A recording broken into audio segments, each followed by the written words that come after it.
চাঁদপুরের মেঘনায় জাহাজের ৭ খুনের ঘটনার সুষ্ঠু তদন্ত ও দায়ীদের গ্রেপ্তার সহ বিভিন্ন দাবিতে পণ্যবাহী নৌযান শ্রমিকদের অনির্দিষ্টকালের ধর্মঘটে দেশের নৌবন্দরগুলো অচলাবস্থা দেখা দিয়েছে।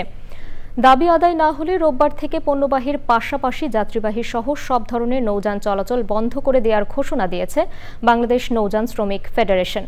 প্রতিনিধিদের পাঠানো তথ্য ও ভিডিও চিত্রে রাজীব আহমেদের রিপোর্ট। বৃহস্পতিবার রাত 12টা থেকে অনির্দিষ্টকালের জন্য ধর্মঘট শুরু করে বাংলাদেশ নৌযান শ্রমিক ফেডারেশন। বরিশালে দ্বিতীয় দিনের মতো বন্ধ পণ্যবাহী জাহাজ। স্টাফের মোবাইল নিয়ে যায়, টাকা পয়সা থাকে নিয়ে যায়, তৈল লইয়ে যায়, তারপরে তাকে মারধর করে।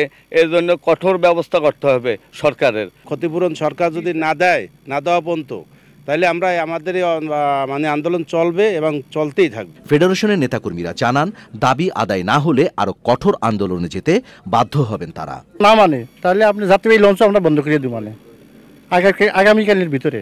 নৌযান শ্রমিকদের কর্মবিরতিতে স্থবির হয়ে পড়েছে সিরাজগঞ্জে উত্তরাঞ্চলের একমাত্র নদী বন্দর।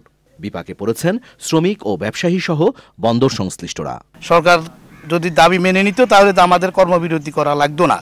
এখন যত সময় পর্যন্ত আমাদের এই দাবি মেনে না নিবে তত সময় আমাদের এই কর্মবিরতি লাগাতার চলবে। সর্বদিক দিয়েই ক্ষতি, মানে সবকিছু সাধারণ লেবার যারা খাইতে খায়, দিন আনে দিন মজুর, তাদের যেমন ক্ষতি, আমরা যারা ইজারাদার, আমরা যারা লক্ষ কোটি টাকা খরচ করে এই বন্দর পরিচালনা করি, আমাদের কার্যক্রম না থাকলে আমাদের ক্ষতি।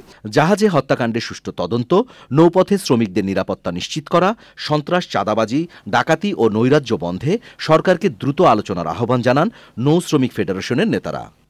Rajib Ahmed, channel I.